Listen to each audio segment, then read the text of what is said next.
Well, the reason I wrote the no asshole rule is a pretty simple reason, is that I was just sick of being in places where there were assholes, and working and talking with executives who felt demeaned and de-energized, and it seemed like sort of a simple idea to build an organization that had the no asshole rule.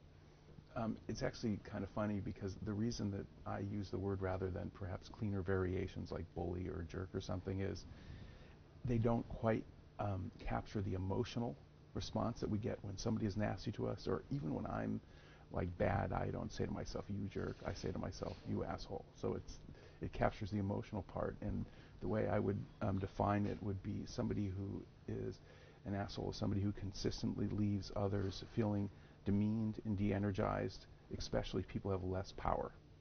The response to the book has been generally positive, but there have been two interesting sort of opposing reactions that I'm quite fascinated by.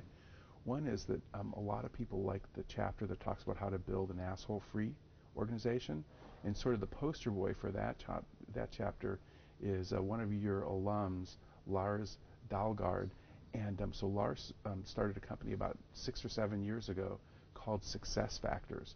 And it's a very successful startup. They're a human resource management software firm.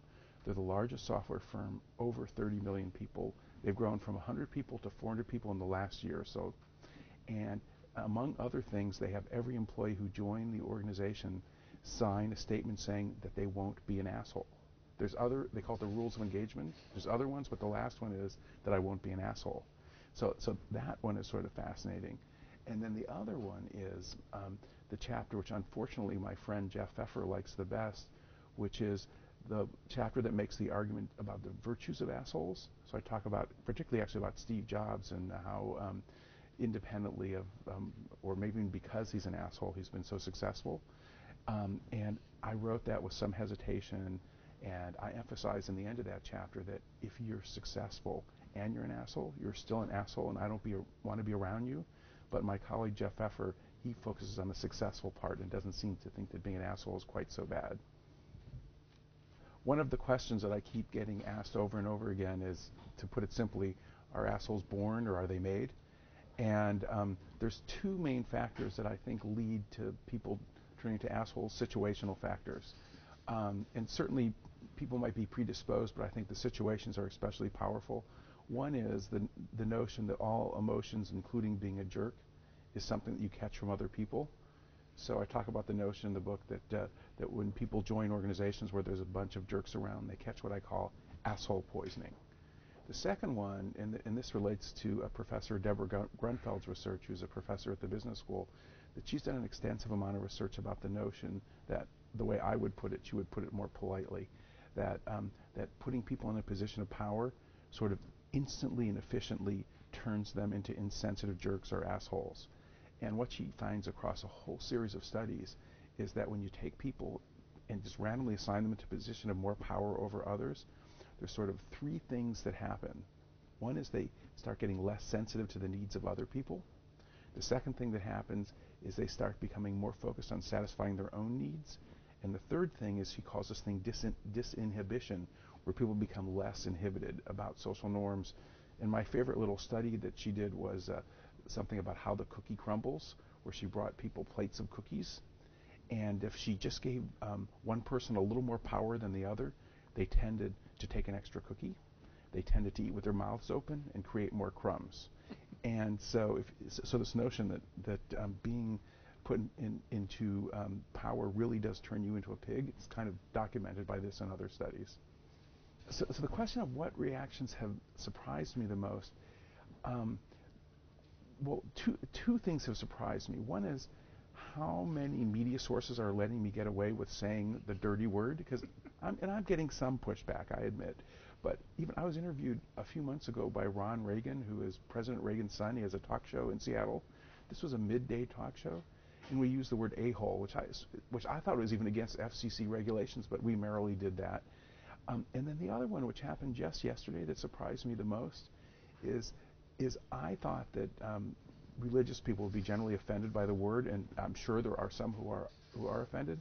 But I was interviewed by a German magazine that's that's funded by the Episcopal Church in Germany, and supposedly has 1.5 million readers. And my interviewer, he told me he was doing the article because the no asshole rule was such a Christian idea, and very consistent with the golden rule. And I tried to be sort of shocked and even a little cynical, but once I started talking to him, he made such a compelling argument that if you actually read the Bible, it was very consistent with Christian values. So that sort of shocked me. And at the moment, I'm trying to actually resolve that because it's kind of amazing. But I guess it is quite consistent with the golden rule. So that's probably the single most surprising thing that's happened to me so far with the book. Well, I think that it's not only arrogant but inaccurate to argue that any single book will have a dramatic effect on the workplace. There actually are, as Jeff Effer and I argued in our last book, there are a few new management ideas. There's been lots written about why that you shouldn't have bullies and the like at the workplace. But I'm hoping that it's part of a movement that I'm starting to see, both a legal and a management movement, to be less tolerant of people who are demeaning, and also to glorify people who are demeaning, who get in positions of power less. And there are some sort of weak hints that corporate America is being a little less tolerant of people who are effective but are nasty jerks. So the case of Bob Nardelli, who was just fired at Home Depot, and also Michael Eisner at Disney. At the very least, it appears that one of the reasons that the boards were less tolerant of their performance problems was because of their reputation for putting down others and doing other sort of nasty, sneaky things.